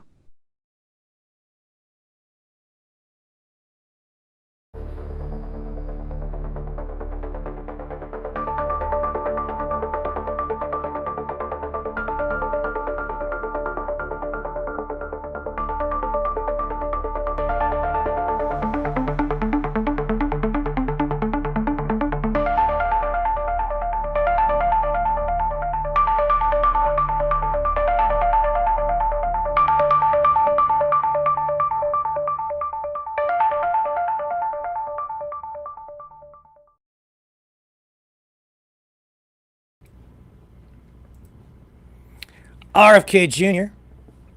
Trump says he's going to nominate RFK Jr. for that health position. Said that today. No big surprise there.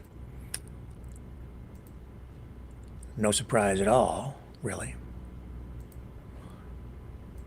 But I don't know how long the love affair is going to last between RFK Jr. and Trump. I saw a story yesterday quoting RFK Jr., who says that Trump's diet is like poison. Trump has the Department of Government Efficiency, which is about reducing regulation, government regulations, and then he appoints RFK Jr. to oversee all this health stuff, and RFK Jr. is all about regulation. So he's going to ramp up regulations, and then comes out publicly yesterday and starts criticizing Trump's choice in cuisine, which, as we all know, largely consists of, Mickey D's. I suspect he was probably loading up on fries when he was at the fry station, upstaging Kamala Harris when he took that job at McDonald's. And RFK Jr. was saying that all the food that was being loaded on Trump's airplane is like poison. Oh, some people really don't like it when their dietary habits are criticized. So just a word of warning to Kennedy. You might want to just soften the language a little bit when it comes to talking about Trump. He's big on burgers, man. He's big on burgers. What can I say? So yeah, he's going to be the health secretary. The health secretary. We'll see. We will see. Yesterday, we also told you about. Oh, you know what? I'm gonna run this clip too. This one creeps me out just a little bit. I don't know exactly when this was shot, but the clip is making the rounds again, getting traction on, of course, where else? Twitter, X. I can't get used to calling it X. But here's the man who owns X on X being compared to George Soros, except he's sort of like the anti-Soros, the right-wing equivalent to the left-wing, if you will, George Soros. This is your new Department of Government Efficiency guru at a pro-Trump rally. I don't know when this was exactly, but just this creeped me out, so I'm going to creep you out. Where is the George Soros I got you. of the This is a right? Mar-a-Lago. Where do we find who will never give up on the great promise of America, and in walks Elon Musk. So God bless you, Elon, and we're so grateful. Where is the George Soros of the right? Where do we find who will never give up on the great promise of America, and in walks Elon Musk. So God bless you, Elon, and we're so grateful. Okay. It's just the George Soros of the right. Well, I guess in a way, he's certainly having heavy-duty political influence, and dumped a lot of money into the Trump campaign. It has been a very strange election, and I'm still worried about the whole dark MAGA thing. Dark MAGA. I don't know what that means. It sounds kind of cool, but also sinister, scary. Like, dark. Dark MAGA. Ooh, very ominous. I don't know. Where's the darkness? Like, what is it? Worried about a lot of things, not the least of which is what I talked about yesterday. Ukraine, apparently, maybe on the verge of developing a nuclear weapon. But is it even true? I don't know. I'm beginning to think that maybe, just maybe, it's a bluff. Or maybe just misinformation. I don't know. Let me see if I can find the clip that I wanted to share with you.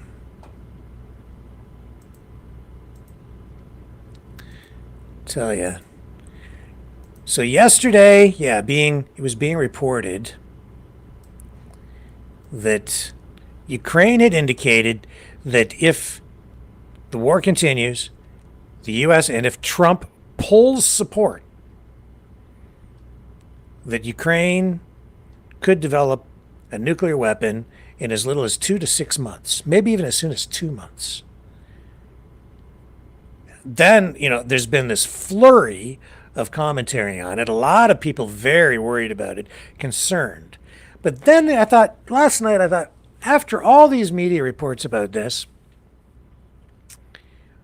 and if it's true, it really could just destabilize the entire world.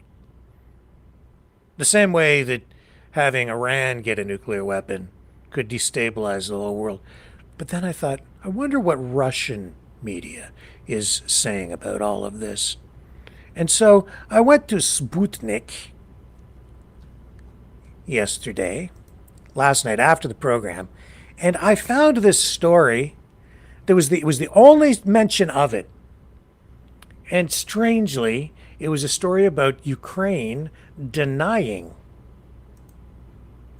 those reports, saying that they do not intend to develop a nuclear weapon.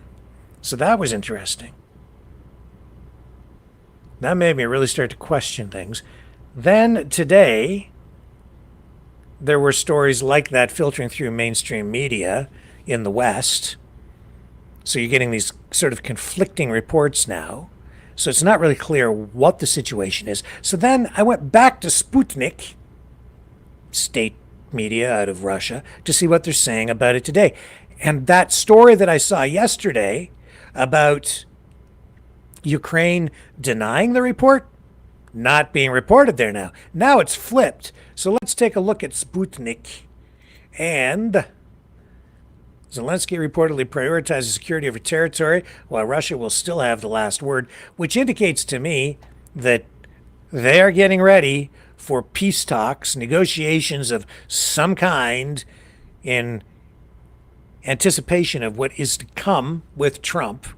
Then I look at these other headlines, and this will tell you kind of where the mindset is, not just within the populace, but the citizenry, but within the government in Russia for sure. So what are we seeing here? Trump won't allow Ukraine to build atomic bomb, according to a U.S. foreign policy analyst. Trump may pressure Zelensky into peace so U.S. can focus on other theaters. I see. Just end it in Ukraine so we can go blow up other people. That's what they're saying here. What other headlines here? Ukraine's bluster about ability to build nuclear bomb in months is desperate blackmail. That from another analyst, whatever that is. I haven't read the story, but these are just the headlines to give you an indication. Hawks take flight. Trump's cabinet swells with warmongers. Ukraine cleans up its smears against Tulsi Gabbard. who, by the way, just a reminder, Hillary Clinton called her a pro-Russian Putin puppet when Gabbard was running against Clinton for the leadership, for the nomination to run as president against Hillary Clinton, as you may recall, for the nomination when she was still a Democrat. Politics certainly does make strange bedfellows. Now Republican, Gabbard, still in the sights of some in the media, but now on the other side still. So just interesting to see that the headlines have shifted. Now they're not really talking about Ukraine not developing, it's denying it. And yet I am seeing many headlines today now in the West reporting that Ukraine is denying that this is going to happen, but there's still some lack of clarity here. The report is still out there that maybe this is going on. This is, if I can bring this up here, this is a clip now from Dominic Nichols, the associate editor of defense with The Telegraph on a podcast talking about this. I just want to run a little bit of this clip because there's some people now saying they maybe this whole thing is a bluff.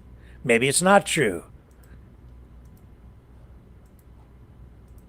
Okay, so all right, let's bring this little clip from this podcast up. Here we go.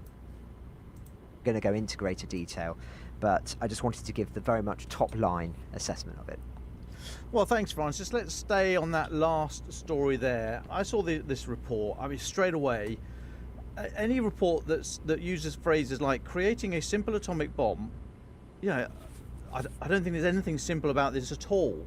And I see the reference to using spent nuclear fuel rods because the thought of Ukraine now being able to source all the precursor materials. I just don't believe this. I don't think it's happening. I don't even know if it's possible.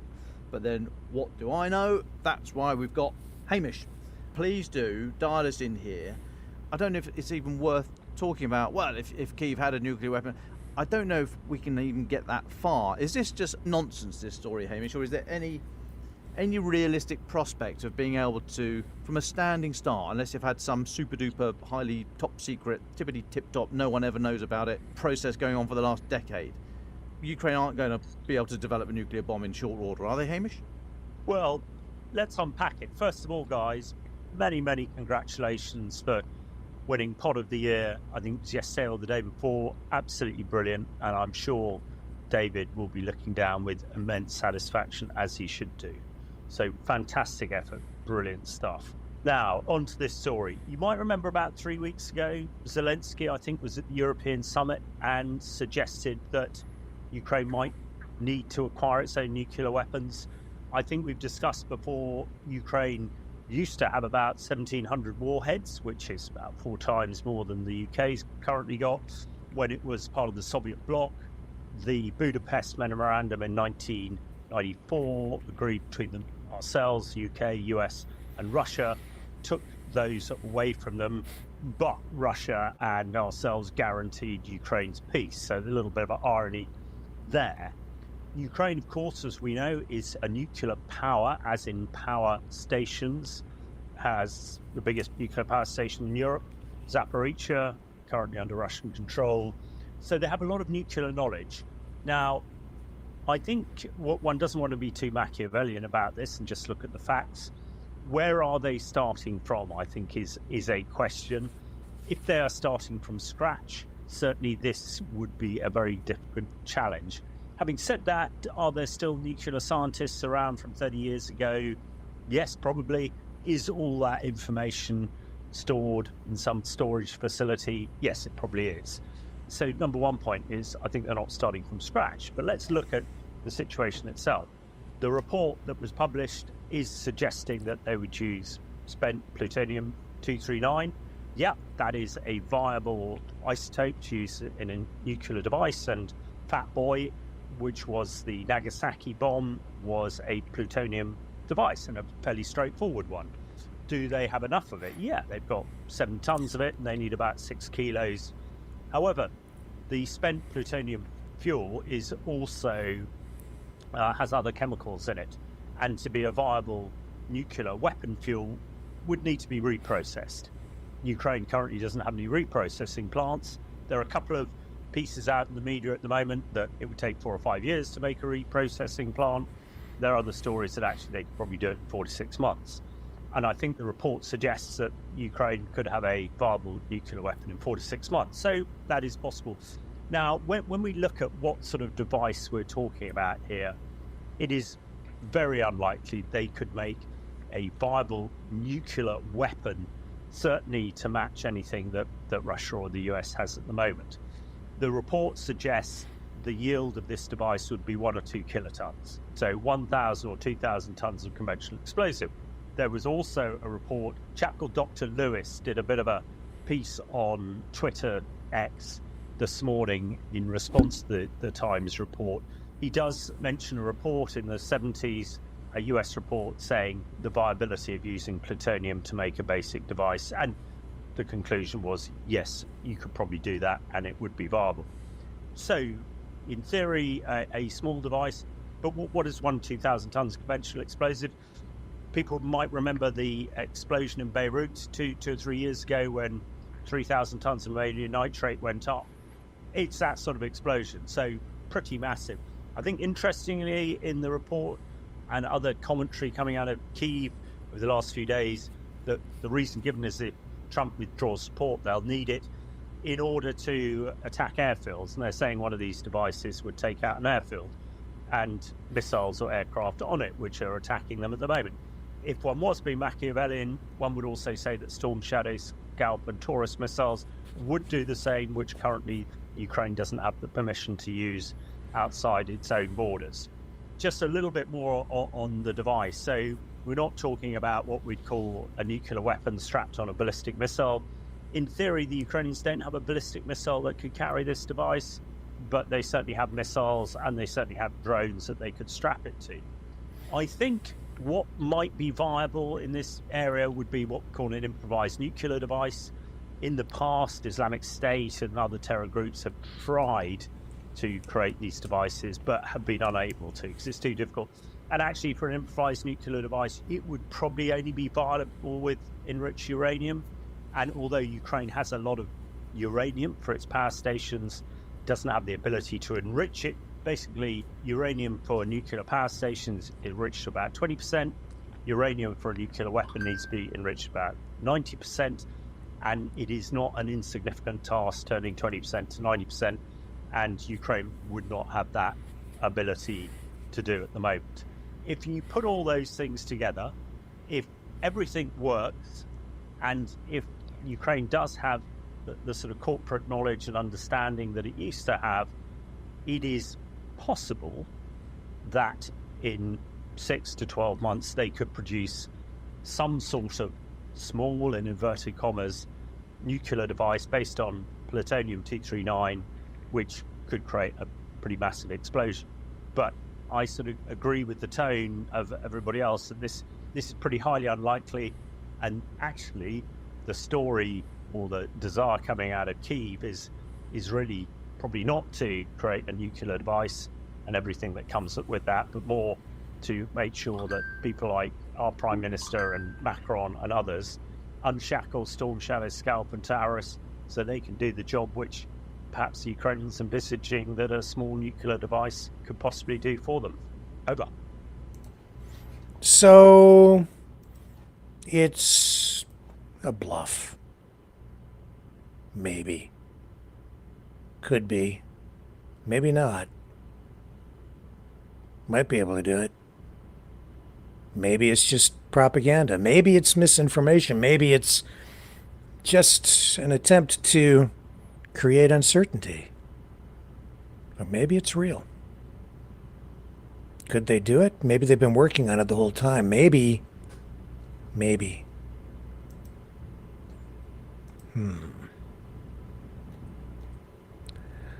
I don't know if I'm going to sleep very well tonight.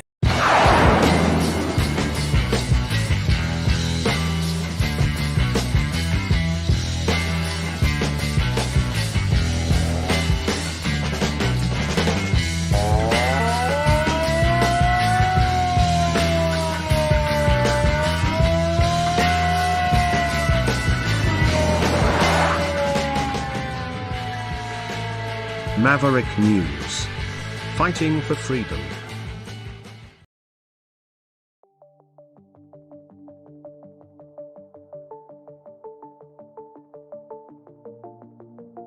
Greetings, brave Mavericks.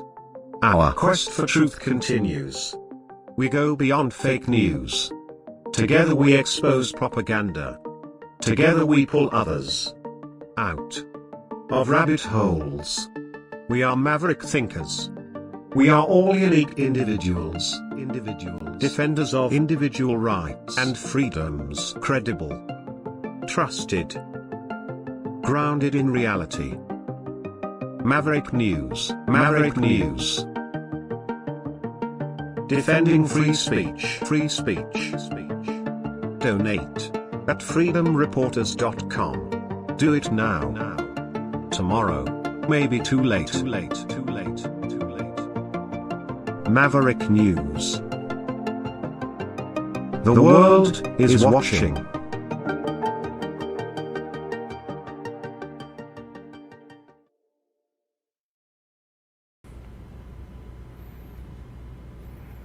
Taylor Swift and vaccines. Yeah. Strange day. Strange mix of stories. Taylor Swift and vaccines. Yeah.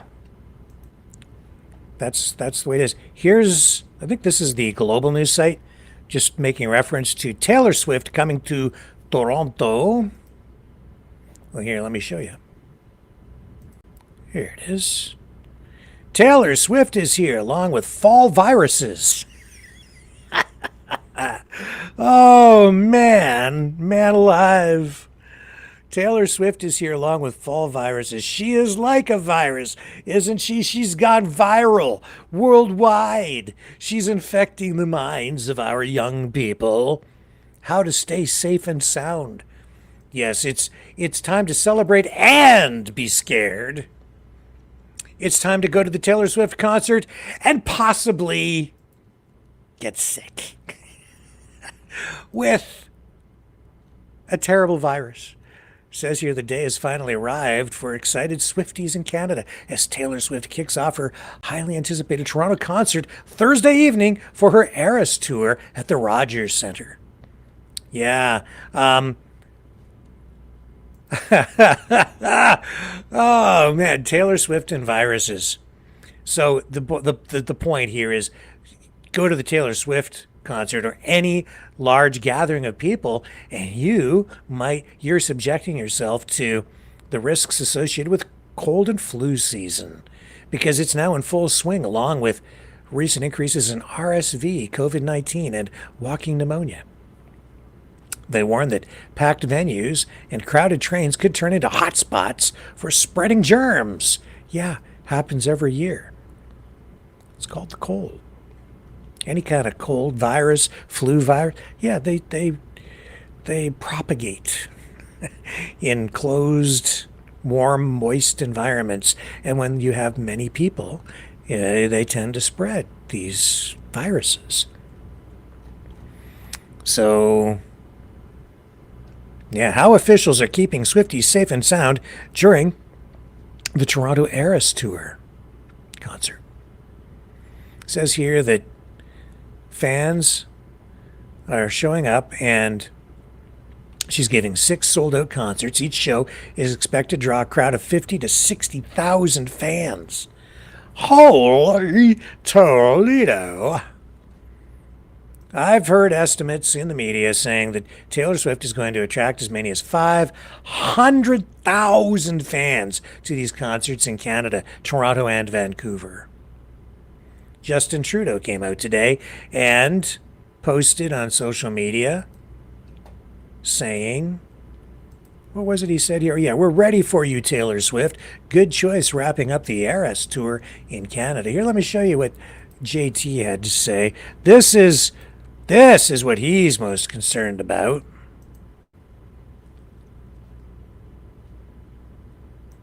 Let me bring it up. Here it is right here. This is Justin on X. We're ready for you, Taylor Swift 13. Good choice at Taylor Swift 13. Good choice wrapping up the Eras Tour in Canada. Has this always been your end game? Oh, and there's her website. Have you been to the Taylor Swift website or X page? There she is with her fans. Oh, who's that guy? Looks like royalty. Could be. Oh, yeah. There she is in Lisbon. There she is in Stockholm. There she is in, I don't know where. Oh, yeah. So, Taylor Swift. But a lot of people celebrating kidlets going to the concert. But I had a different kind of experience today related to all of that, sort of indirectly. So you can see that the media, the mainstream media, using the Taylor Swift gathering to raise awareness about viruses. Well, I went to the doctor today just for a follow-up appointment. Great doctor I have here, specialist guy. And he's new to me within the last year. And I really, really like him. Fantastic doctor. But as I was wrapping up my visit, we were outside his office in the reception area and setting up my next appointment. And he was just reviewing a couple of things with me. And then he says, and you have to go get the COVID-19 vaccine. And I paused because he could see my status, you see. And I said, no, I don't.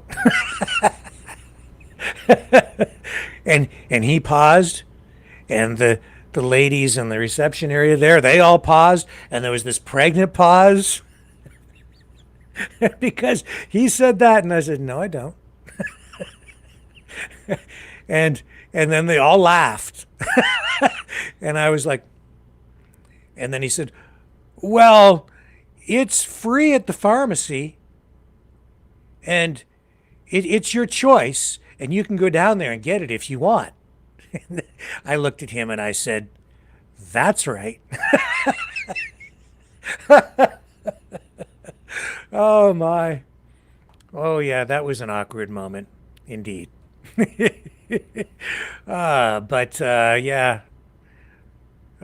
that was a moment. A moment. And that's where it was left. Nothing more was said after that about it. And I just got my appointment card, and I'll be back to see him in 6 months. And end of that story. But the Taylor Swift saga continues. This is what it looked like on the highway today as Taylor Swift was coming into TO. Man, she is like royalty, isn't she? Because she gets a police escort. Look at this. She gets look, this is like the Trump team coming to town or something. Maybe it's bigger. Look at this. Look at this. Does she have a Secret Service detail with her or what? They're slowing down the traffic. It's Taylor Swift coming to town. Make way. Yeah, she's a megastar. I'll tell you, you know that song? This is what came to mind when I was thinking about about all of this, okay? It was like, remember at Woodstock? You know the song? By the time we got to Woodstock, we were 500,000 strong. And that was an iconic moment in music and cultural history. The Woodstock concert, right? People still talk about it today. And I'm told, like, we're hearing that she's attracting to, collectively to her concerts in aggregate as many as 500,000 Swifties in Canada alone. So she's on her own, just with her tour, playing to altogether in Canada, a crowd bigger than what turned out for that single Woodstock event. Just a little perspective there. Me personally, I don't get it, because as I said, the last time I was in getting some tests done for this doctor I went to see today, they plunked me down they had an IV stuck in me. We were going to do these tests, right? So I'm laying there. I'm waiting to do my thing. I'm waiting for them to do their thing to me, because that's what they do there. They do their thing. They poke you and prod you and stick you with things, and then they torture you because you can't move. And then they put you in front of a monitor, a TV screen, and they played Taylor Swift videos on a loop. That's what they had me subjected to.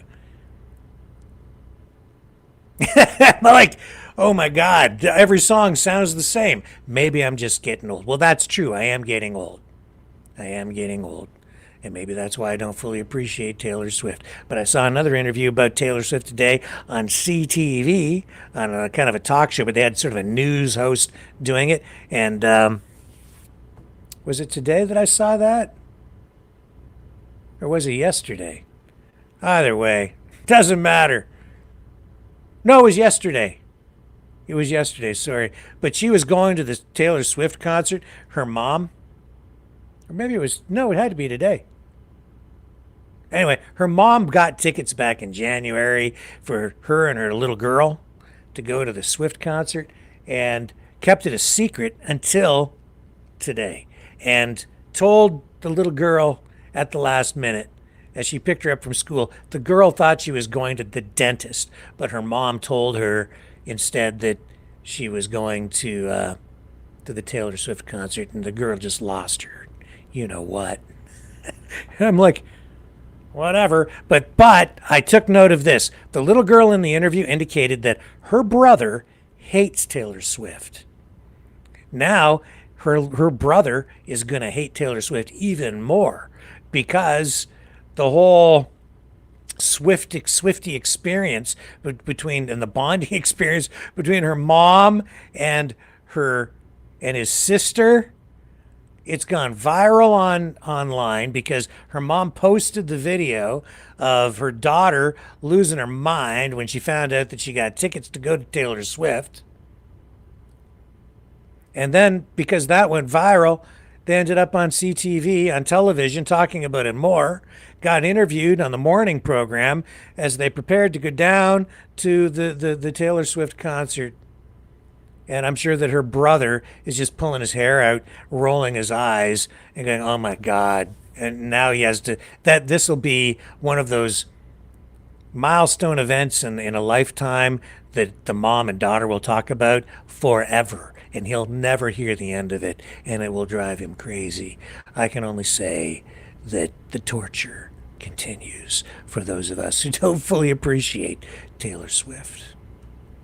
Nevertheless, it's okay. That's the way it is on this 14th day of November 2024. Now again, if you'd like to support the channel, you can do that by donating at freedomreporters.com. freedomreporters.com.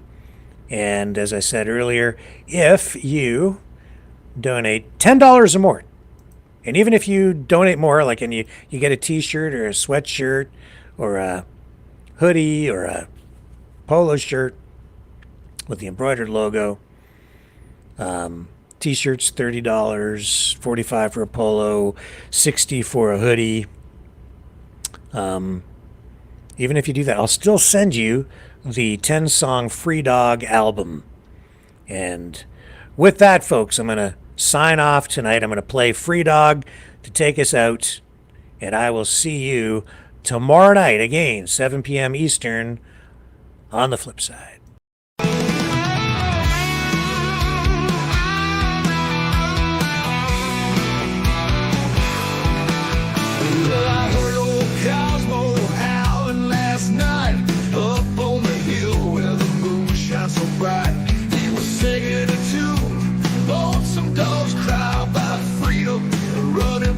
Touching the sky. If I leave here tomorrow, would you still remember me?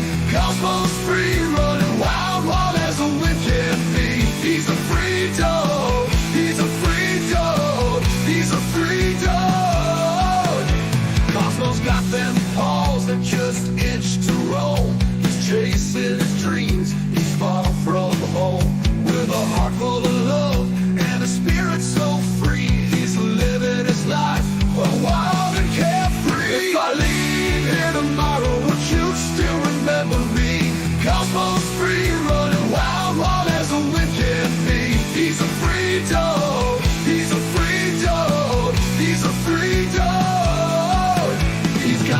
stars in his eyes, the wind in his fur, a tail that wags like it's never heard of a blur. Cosmos on a journey, he's got no chains.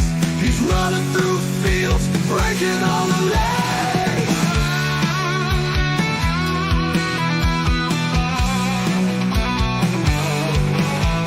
Now the night's getting cold and the sky's turning gray. But Cosmos still out there, he's miles away. He's not looking back, he's got his path to tread. With every step, he's leaving his bed. If I leave here tomorrow, would you still remember me? Cosmos free, running wild, wild as a wind can be. He's a free dog, he's a free dog, he's a free dog. So if you're feeling lost, just think of Cosmos Run. Remember his spirit, his freedom, his fun. And maybe one day, when you're feeling low, you'll find your own freedom and let your spirit go. If I leave here tomorrow, would you still remember me? Cosmos free, running wild, wild as a wind can be. He's a free dog, he's a free dog, he's a free dog.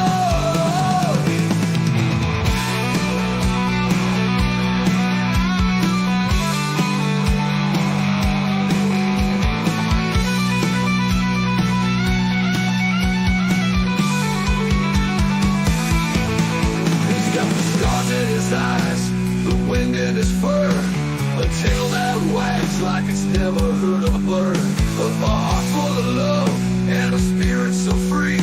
He's living his life wild and carefree. He's got the stars in his eyes, the wind in his fur, a tail that wags like it's never heard a bird. Cosmos on a journey, he's got no chains. He's running through fields, breaking all the lanes.